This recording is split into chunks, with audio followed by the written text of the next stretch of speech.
Si usted alguna vez ha conducido o al menos ha estado de copiloto en una carretera de noche, sabrá que uno de los retos más grandes que hay, especialmente para el conductor, es no ser afectado por las luces que vienen de los carros enfrente, sobre todo si esas luces vienen arriba.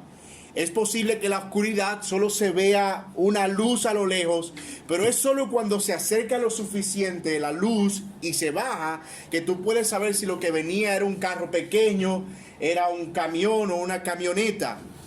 Y eso es casi que un fenómeno muy, muy común mientras manejamos. Y yo quiero que ustedes tengan eso en mente porque nos va a ayudar más o menos a entender lo que vamos a estar viendo hoy a la luz de este capítulo 2 de Ruth. Ustedes han estado viendo en este libro cómo la narrativa es presentada como un viaje, como un camino que va desde un punto hacia otro, y hay varios sobresaltos en esa ruta, hay varios obstáculos, hay momentos de oscuridad, hay momentos de luz y como dije, hay tramos realmente que parecen muy oscuros. Y creo que a estas alturas ya estamos de acuerdo en que el autor es sin duda un genio. El autor de Ruth es sin duda un genio y que esta es una obra maestra de la narrativa antigua. El uso del suspenso, la introducción de los personajes, la trama entre los personajes, las transiciones de una escena a otra, todas esas cosas hacen que este libro sea tan emocionante, por lo que no es solo el contenido lo que asombra, sino la forma en la que ese contenido se va presentando, como una luz que va acercándose. Al principio parece que uno está encandilado, es la palabra, ¿verdad? Que uno está como que no puede ver, pero a la medida en que se va acercando, ya uno puede uno discernir un poco más de qué se tratan todos esos elementos que se van presentando. Así que después de presentar el autor a Ruth y a Noemí como quienes habían encontrado esperanza luego de haber sufrido en el exilio, el autor empieza a revelarnos algunos detalles interesantes de otros personajes que van apareciendo en escena, como es el caso de Booz, de quien se habló la semana pasada, de manera gradual, como si un carro, como las luces altas se fuera acercando, nos va introduciendo a uno de los puntos centrales de toda la historia, y es de eso de lo que nos vamos a ocupar en la mañana de hoy y en las semanas siguientes, y es el concepto del pariente redentor, uno de los puntos cumbre de este libro, de este relato. Vamos a ver que Booz no había aparecido por casualidad en la historia y que su papel es más importante de lo que pudiéramos imaginarnos. Así que vamos a ver nuestro texto a la luz de nuestros muy acostumbrados tres encabezados. El primero de ellos, un redentor no identificado. El segundo, la identidad del redentor. Y el tercero, el cuidado del redentor. ¿Sabe cómo en principio ese redentor no estaba como muy claro, al menos no en la mente de Noemí, solo de los lectores?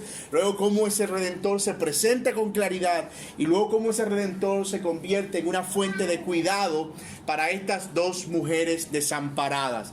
El redentor no identificado, la identidad del redentor y el cuidado del redentor. Vamos a ir ya rápidamente a nuestro texto y a nuestro primer encabezado, el redentor no identificado. Note lo que dice el pasaje en el versículo 17.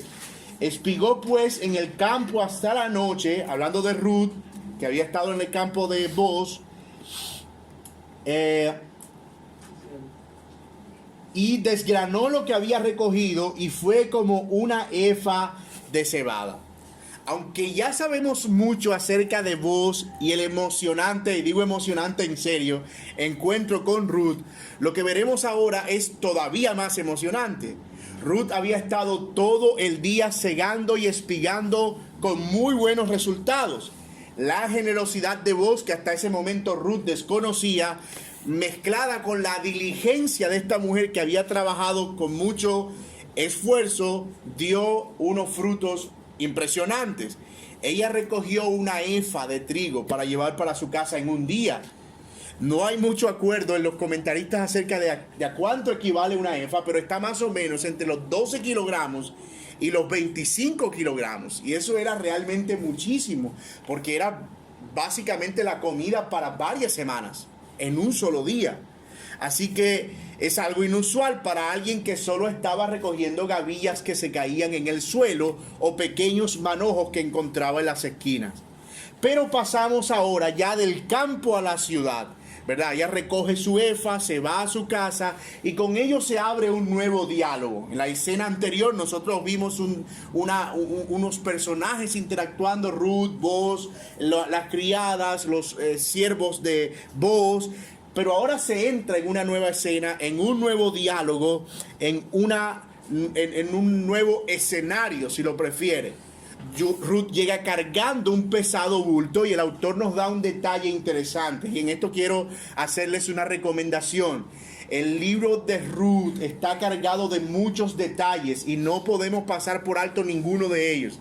El autor puso minuciosamente cada palabra, de modo que no solo por ser la palabra de Dios no puede ser desechada, sino que tiene un significado importante en la historia. Así que luego que Ruth llega, miren lo que sucede en el versículo 18.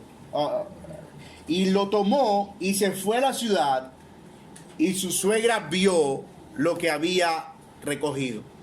Como les dije, no quiero que perdamos eso de vista.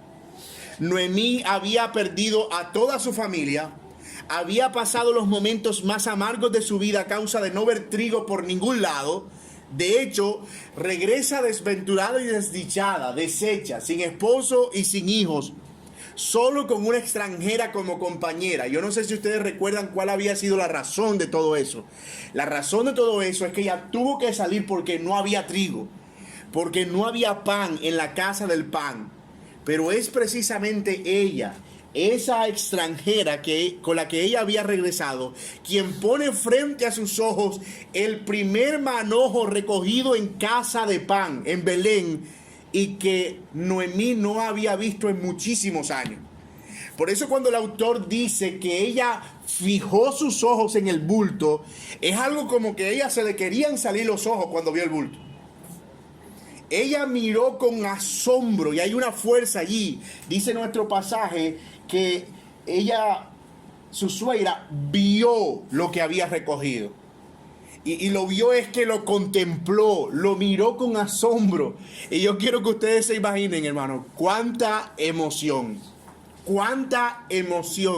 podía haber en el corazón de Noemí en ese momento. Los ojos de Noemí puestos en el trigo son también la prueba del cuidado de Dios, de cómo el final de su historia no estaba escrito todavía. Pero hay más aún. El texto nos dice que comieron hasta saciarse. Un contraste interesante con aquellas palabras de Noemí, en el capítulo 1, cuando dijo: yo me fui llena y Jehová me trajo vacía. Pero ahorita estamos viendo aquí al Todopoderoso cuidando de ella y dándole comida hasta que no podía comer más. Me encanta eso. Y me encanta porque eso nos muestra, hermanos míos, que muchas veces nosotros nos cerramos en los momentos de dificultad y pensamos que todo lo que estamos viviendo en ese momento es el final y todo lo que viviremos definitivamente. Pero perdemos de vista que nuestra vida y todo lo que nosotros hacemos y como nosotros vivimos está en las manos de un Dios soberano, que hace lo que quiere y que obra de maneras misteriosas, y que al final sus caminos no son nuestros caminos y que sus pensamientos no son nuestros pensamientos. Obviamente, toda esta escena trajo a Noemí muchas inquietudes. La primera de ellas es: ¿dónde había estado espigando Ruth? Y la segunda, ¿dónde había trabajado? ¿Con quién más específicamente había trabajado? De hecho, el versículo 19 dice: y le dijo su suegra: ¿dónde has espigado hoy y dónde has estado trabajando? ¿O dónde has trabajado? Mira lo que dice: bendito sea el que te ha reconocido. Y de nuevo, el autor está dándonos algunos detalles allí para que nosotros veamos que todavía sin saberlo, Noemí está bendiciendo a una persona que sería importante en su vida. Es una sutileza que no podemos pasar por alto. Noemí quiere conocer dónde ha encontrado tanta generosidad. Después de todo, no es común encontrar un lugar donde un espigador pueda recoger con tanto éxito. Pero no solo está interesada en el lugar, sino en el hombre que ha permitido que Ruth, siendo moabita, pudiera tener una siega tan importante. Dos cosas reconoce Noemí en esta declaración. Y son dos cosas de un hombre que todavía ella no conoce, que para ella es un personaje no identificado. La primera, su generosidad. Ella reconoce que es un hombre generoso. Y la segunda, su bondad. Ella reconoce que es un hombre bueno y por eso da gracias a Dios. Y yo quiero que veamos algunos aspectos aplicativos y prácticos interesantes de este primer punto, en el que todavía Booz no es identificado explícitamente como el pariente redentor, al menos no para Noemí. La primera cosa que quiero que veamos es que hay diversas formas de procesar el sufrimiento. Y cuando sufrimos sin estar centrados en Dios, siempre lo procesaremos mal. Y este es el caso de Noemí. En el capítulo 1, si lo recuerdan, una y otra vez ella se refiere a Dios como el autor de su desgracia. Dios me quitó, Dios me regresó vacía, Dios me tiene en afrenta, en grande amargura me tiene el Todopoderoso. Una y otra vez ella se dirige a Dios como el autor de su desgracia. De hecho, su identidad era la desdicha. Cuando llega a Belén y dice: no me llamen más Noemí, sino llámenme Mara. Esta es mi nueva identidad.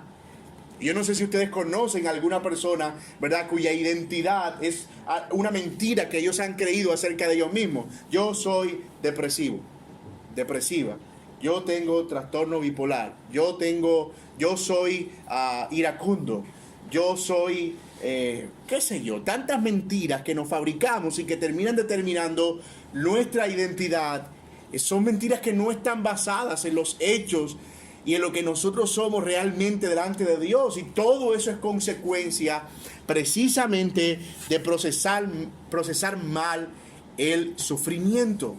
Ella estaba desdichada. Ella no podía ver a Dios como un Dios bueno. El sufrimiento no le alcanzaba para ser atea. Ella seguía creyendo en Dios, pero no era suficiente, o la manera en que lo estaba procesando no era tan adecuada como para seguir viendo a Dios como un Dios bueno. Pero aquí está Dios de todos modos, mostrando su bondad y su cuidado de Noemí. Dios no había desamparado a Noemí como ella lo pensaba. Es como el padre que abraza a su hijo que llora porque ha sido disciplinado. A veces el hijo no quiere que su padre lo abrace, pero el padre insiste en abrazarlo porque sabe que el hijo necesita sentir su cuidado y su protección. Y los que somos padres sabemos lo que eso es, ¿verdad? Es como que él está pataleando, llorando, quiere bajarse, pero nosotros solo queremos abrazarle porque es eso lo que él necesita en ese momento: sentir cuidado, protección, pero sobre todo amor. Y en esta escena eso es más o menos lo que vemos: a un Dios mostrando su amor, mostrando su cuidado y mostrando su protección a una Noemí que había obrado de manera rebelde y que en su pensamiento había incluso pecado contra Dios. Cuánta compasión en Dios, mis amados hermanos. Cuánto amor en Dios frente a nuestra propia insensatez. La fidelidad de Dios está muy por encima de nuestra propia fragilidad y de las maneras tan volátiles en que reaccionamos al sufrimiento. Es posible que hoy no veas a Dios obrar de manera evidente en tu vida, pero no te apresures. Él no ha perdido su amor y cuidado por ti, porque Él es fiel a sus promesas y Él guarda a sus hijos. Y como leíamos en el pasaje de la escuela dominical, nuestra vida está escondida con Cristo en Dios. Y eso es una promesa gloriosa, mis amados hermanos, porque es una promesa que garantiza el cuidado permanente de Dios en Cristo para nosotros, incluso en medio del sufrimiento. La otra implicación práctica de este primer punto es con respecto a cómo Noemí comenzó a ser consciente del cuidado divino, aun cuando no conocía todos los detalles. Ella no sabía de dónde había venido eso, ni sabía quién era el hombre, ni sabía en qué campo había espigado Ruth. Lo que ella sabía es que eso venía de Dios. La obra de Dios no siempre viene vestida de manera estrambótica. Me refiero a que no siempre obra a nuestro favor en maneras que son evidentes y que podemos identificar que es Dios. Sí, yo sé que es Dios porque vi el mar abrirse. O yo sé que es Dios porque fue un milagro sobrenatural y pasó de manera espontánea. Y a veces el esperar la obra de Dios solo en medios sobrenaturales hace que perdamos de vista la manera en que Él obra por medio de a través de métodos y de medios ordinarios.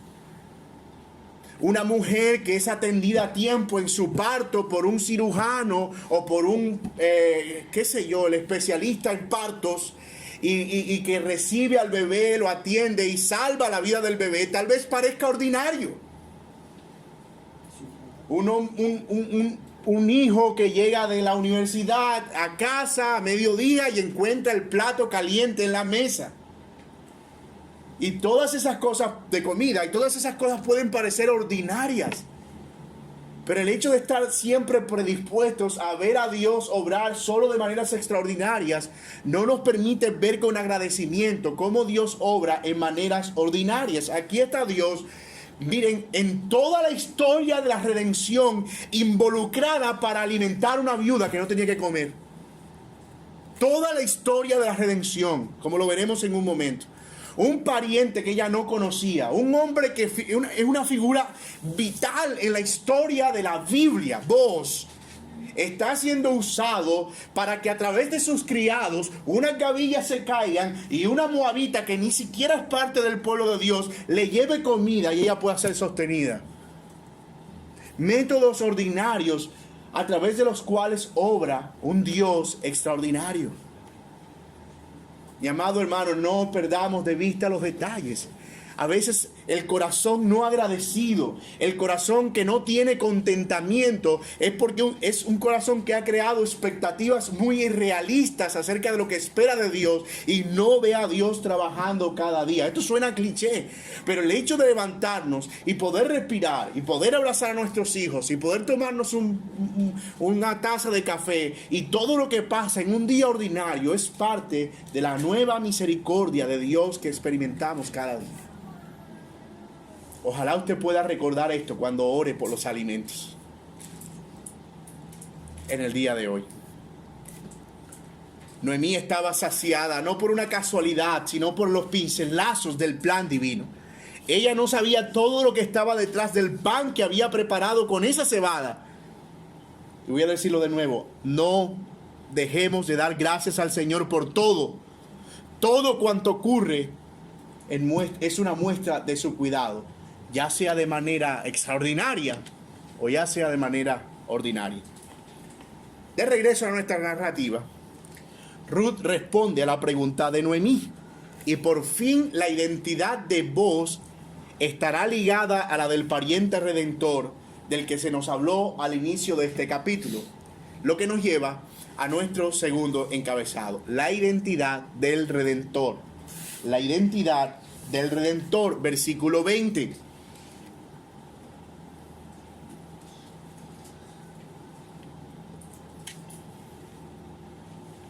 Y dijo Noemí a su nuera. 19. Y le dijo su suegra: ¿dónde has espigado hoy? ¿Dónde has trabajado? Bendito sea el que te ha reconocido. Y dice la parte B del versículo: y contó ella a su suegra con quién había trabajado. Y dijo: el nombre de aquel varón con quien hoy he trabajado es...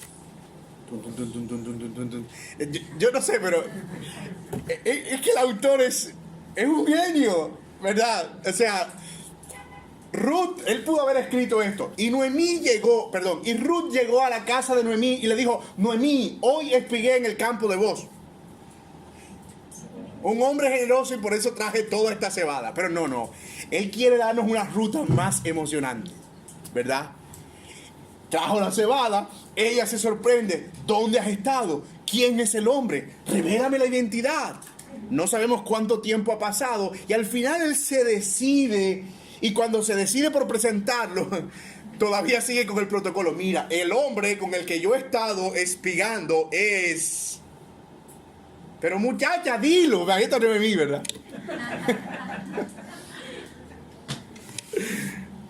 Es Vos. Vos es el nombre.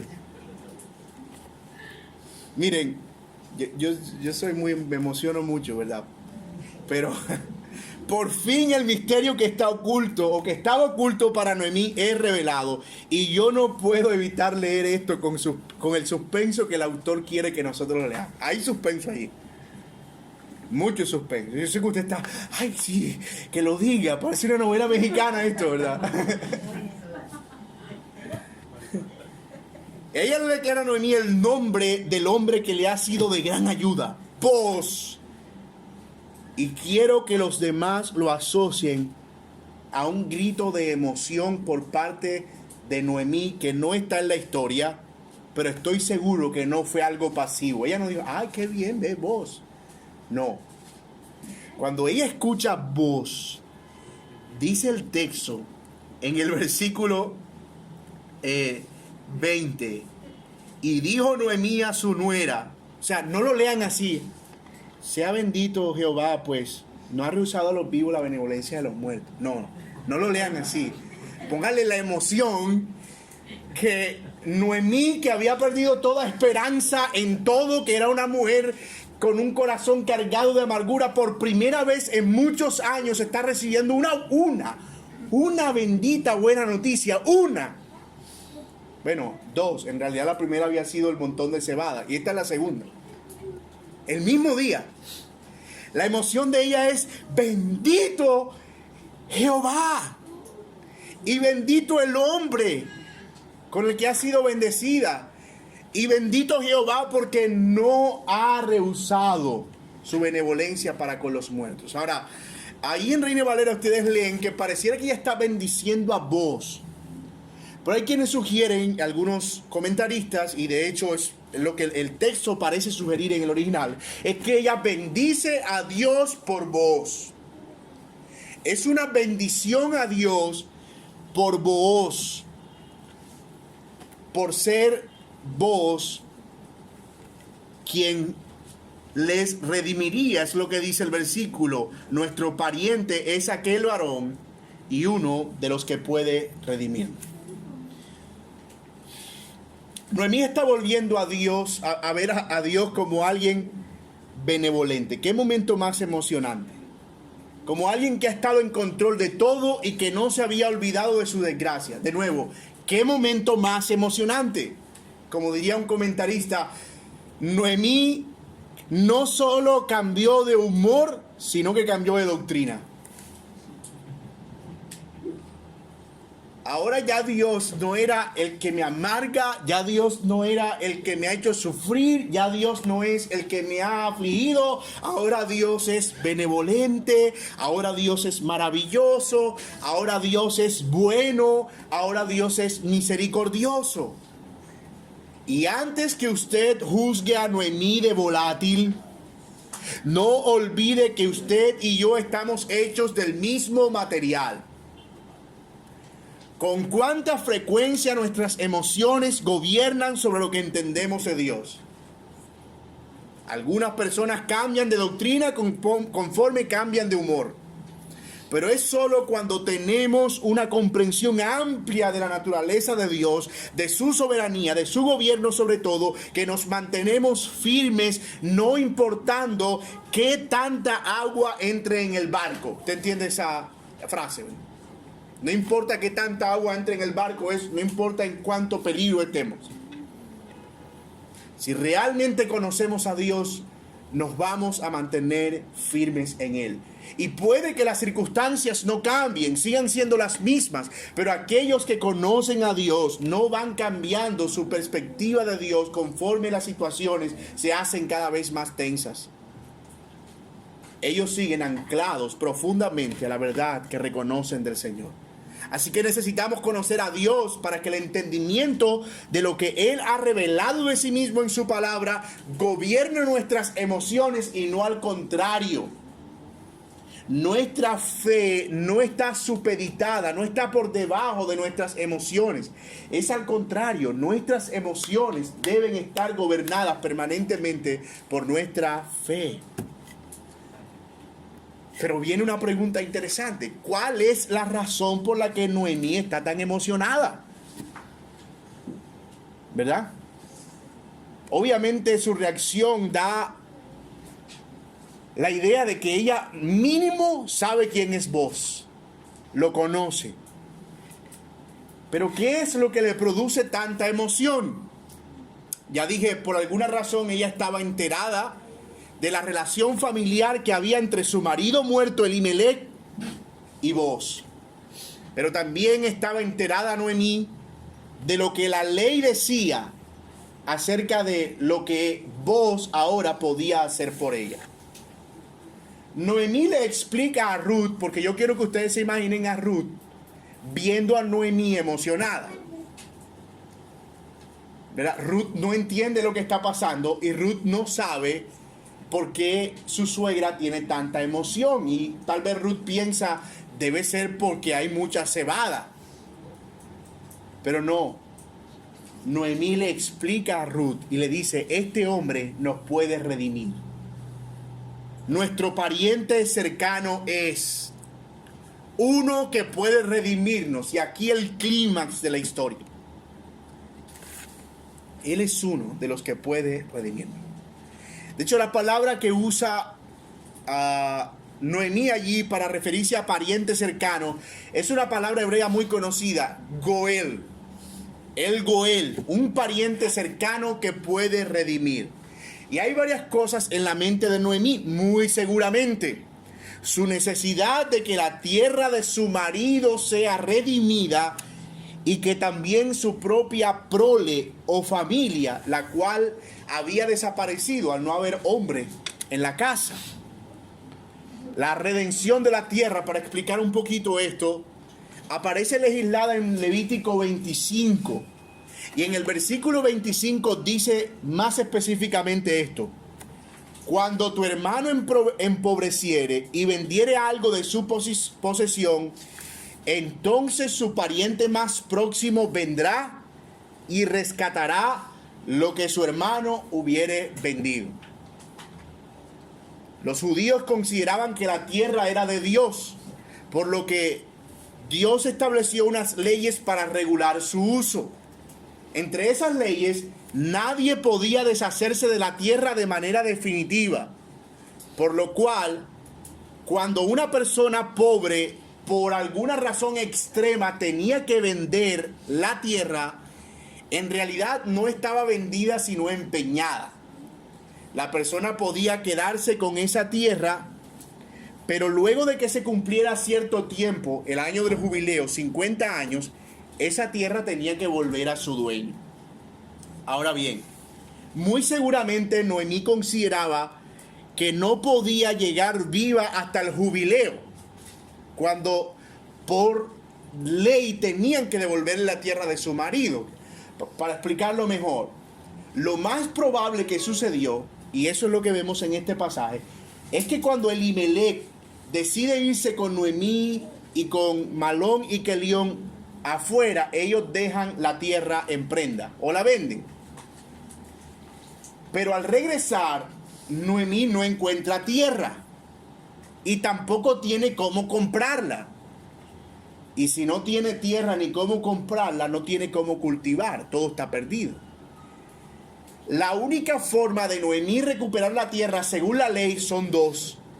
La primera, encontrar a un pariente que pueda comprar la tierra y redimirla, es decir, rescatarla, pagar el precio y que le devuelvan la tierra. O la segunda, esperar a que se cumplan 50 años para que por ley se la devuelvan en el jubileo.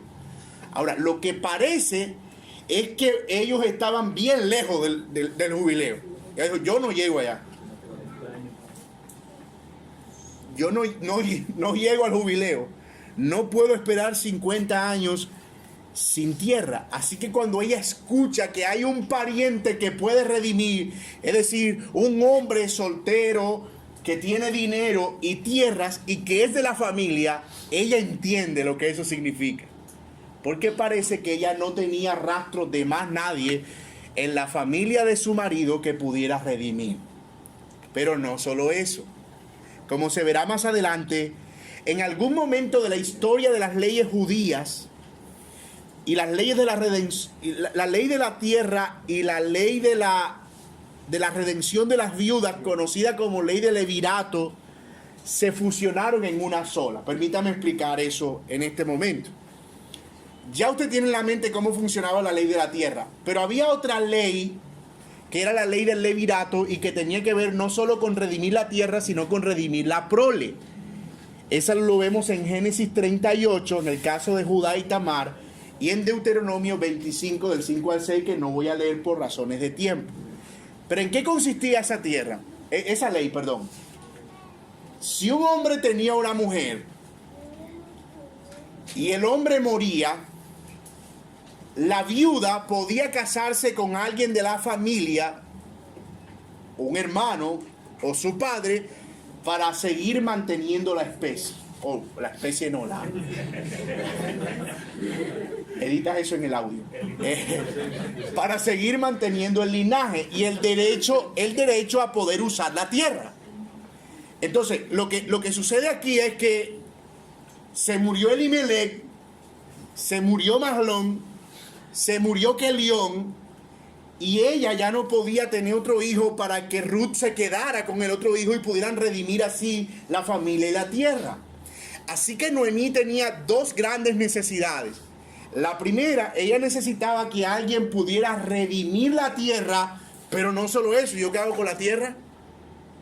Yo necesito a alguien que pueda trabajarla, y tú, Ruth, no puedes hacerlo, y no tenemos hombres en la familia que puedan hacerlo. O sea, lo que Noemí necesitaba realmente era una mezcla de un hombre que pudiera cumplir los requisitos para redimir la tierra y redimir a la viuda en una sola persona antes de los 50 años. Eso es casi imposible. Ahora ya ustedes entienden el grito de Noemí. Nuestro pariente redentor es este. El hombre no solo puede redimir la tierra, está soltero. Pero ahora hay otro obstáculo. Ruth es moabita. O sea, todo parece como... Dios mío, esto es como pedir un préstamo para construir un puente al frente de la casa. O sea, es... Pero la manera en que se va desenvolviendo la historia es muy emocionante. Muy, muy emocionante. No todo está dicho, pero ya está preaprobado. O sea, ya hay indicios, ya hay algo allí que empieza. Antes no había nada, ahora hay por lo menos un redentor de tierra. Ahora, Ruth, necesitamos que haya un redentor de prole. Y luego necesitamos que esas dos cosas se fusionen y que tengan hijos y que nuestra familia pueda seguir. A eso es a lo que se refiere Noemí cuando dice nuestro pariente redentor es este. Ahora, hermanos, sí, eso que usted está pensando, eso es. Esta preciosa imagen apunta indudablemente al Evangelio de nuestro Salvador Jesucristo. Justo en el momento más oscuro, justo cuando los hombres habían perdido su dominio y autoridad sobre las cosas creadas y habían rendido culto a las criaturas antes que al Creador. Justo cuando la semilla de su descendencia y que la tierra no tendría a alguien que invocar el nombre del Señor. Justo cuando todo aparece perdido, llega alguien que puede cumplir los requisitos debidos para ser humano y redimir a los humanos, pero divino para pagar el precio eterno por los pecados. Justo llega el único que podía suplir la necesidad de redención de la humanidad. Nuestro Señor Jesucristo. Y lo que hace Ruth es apuntarnos prospectivamente Es decir, hacia adelante a lo que sería la redención consumada en Jesucristo. Y este anuncio no empieza aquí en Ruth. En realidad este anuncio viene desde el Génesis. El concepto de familia, descendencia, bendición, herencia, todo eso lo vemos desde el principio y es central en toda la Escritura porque apunta a Jesús, quien sería nuestro glorioso Redentor. Un pariente cercano, uno de nuestra misma naturaleza, uno así sería nuestro Redentor, bendito sea por los siglos de los siglos. Y esto todavía hace más emocionante. Yo sé que usted quiere saber qué pasó, pues, lo va a leer, yo sé, pero es interesante ver cómo el autor va poniendo detalles que hacen que esto no sea una mera coincidencia. Vos era el varón que podía redimir y lo hará. Lo hizo, de hecho. Haciéndole un poco de spoiler. Y Jesús era el único varón que podía redimir y lo hizo. Ciertamente lo hizo. Lo que sigue es clave. Noemí entiende que Ruth no debe apartarse de vos ni tampoco poner en peligro su vida. Y ella debe ahora cuidar de que la tierra sea redimida, pero también su descendencia. Y eso nos lleva a nuestro tercer y último encabezado. Mira lo que dice el versículo 21. Y Ruth la moabita dijo: además de esto, me ha dicho, júntate con mis criadas hasta que haya acabado toda mi siega. Y Noemí respondió a su nuera: mira, mija, ni se te ocurra irte para otro lado. Bueno, es una nueva traducción, ¿verdad? Pero la Reina Valera lo tradujo así: mejor es, hija mía, sí, así como él dice, sal con sus criadas. Mira, no te vayas para ningún otro campo. Así como él te dijo es. Ahora, eso cobra mucho sentido en el pensamiento de Noemí cuando ella entiende que vos puedes redimir la tierra, pero que ahora parece que tiene cierto interés en Ruth. Y entonces ella dice: no desaproveches eso. No se te vaya a ocurrir irte para ningún otro lado. Es más, le mete una indirecta como de: si te vas por otro lado te puede pasar algo. Es lo que dice: que no te encuentren en otro campo. Estate más bien con sus criadas y que no te encuentren en otro campo, porque pudiera ser peligroso para ti.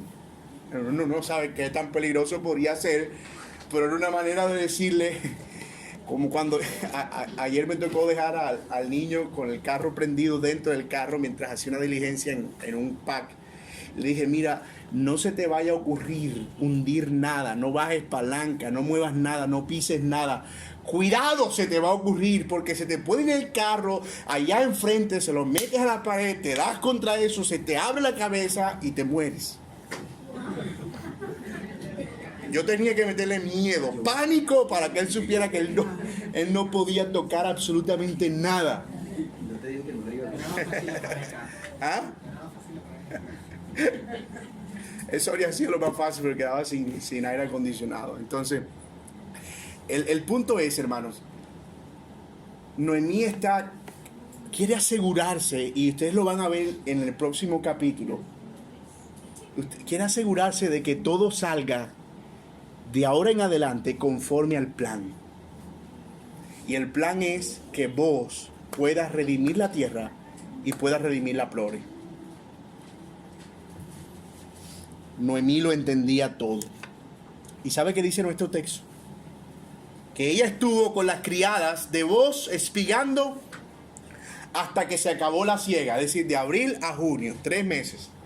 Multiplique eso diariamente, ¿verdad? Yo creo que montaron una bodega de cebada, con todo lo bien que le estaba yendo, diariamente recogiendo cebada por 3 meses. Es casi que era una cosecha para ella. Pero lo interesante de esto es cómo termina el pasaje. el pasaje dice que cuando se acabó la siega de la cebada y del trigo, Ruth vivía con su suegra. Ven, hermanas, que sí se puede.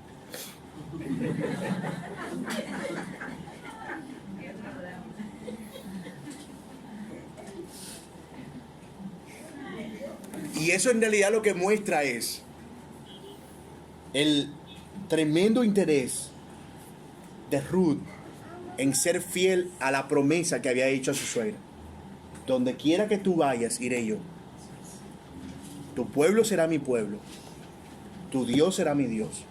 Y solamente la muerte hará separación entre tú y yo. Wow, hermano. ¿A cuántas personas conocen que les cambia el corazón la abundancia? ¿Cierto? Cuando ya las cosas empiezan a mejorar y viene un nuevo empleo y vienen nuevos recursos, pareciera, es más, alguien dijo, tú quieres conocer el corazón de alguien, pon dinero en su mano. Y quieres ver clarito el corazón, pon más dinero en su mano. Aunque no sé si alguien quiera correr el precio de pagar tanto solo para ver un corazón. Pero la idea es, las abundancias de bienes revelan finalmente dónde está puesto el corazón. Y qué alivio es encontrarnos a una Ruth que todavía sigue siendo fiel a su promesa, pero también que está empezando a conocer al Dios de su suegra. Y está empezando a creer en el Dios de su suegra y en la redención que su suegra había planeado y planteado para ella. Eso es un detalle que no podemos pasar por alto. Ruth estaba creyendo lo mismo que Noemí en ese momento en cuanto a la redención de Boaz. Y eso va a ser vital para el desarrollo de la historia. Vital. Ahora, hermanos,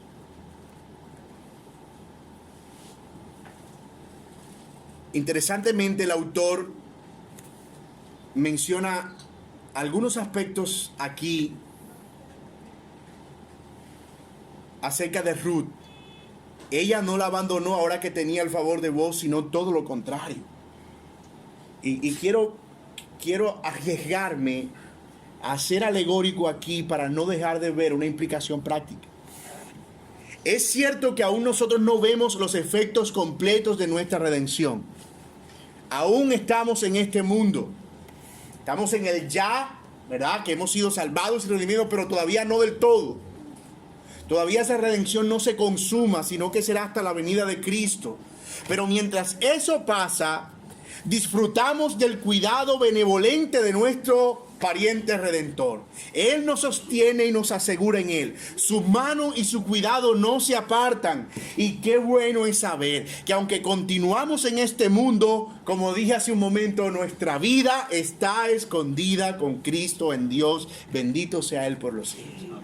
Aunque la redención no ha sido consumada en el sentido de que ahora poseamos la tierra por heredad, como dice el libro de los Salmos, sí es consumada en el hecho de que somos declarados justos delante de Dios y libres de todo pecado, pero no poseedores ya literales de la herencia. Eso será cuando Cristo se manifieste en gloria. Aunque eso no ha sucedido, nosotros ahora disfrutamos de los beneficios de la redención, el cuidado y la protección del Redentor durante la siega.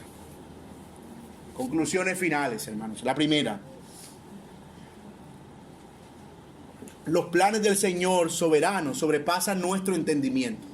Él obra aun cuando no lo vemos, aun cuando lo que vemos no es lo que quisiéramos. Él muestra su cuidado con respecto a nosotros en nuestros más angustiosos pasajes de la vida.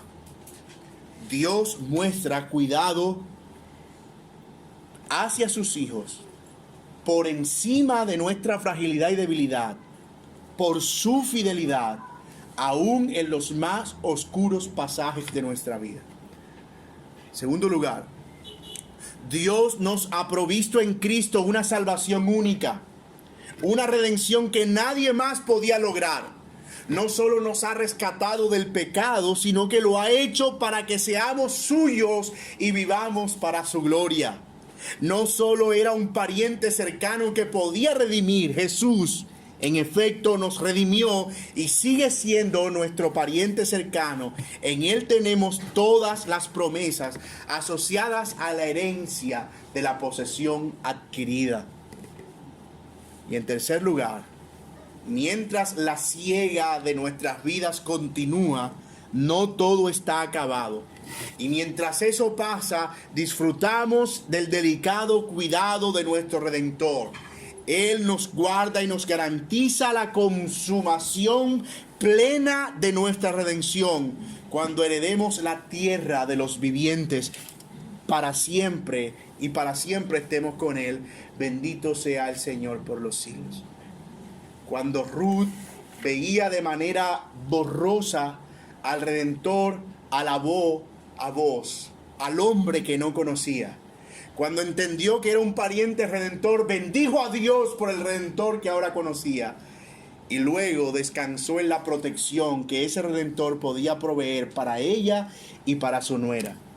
Mis amados hermanos, entre más conocemos de Jesús y de su cuidado, más descansamos en su protección soberana sobre nosotros. No hay duda alguna.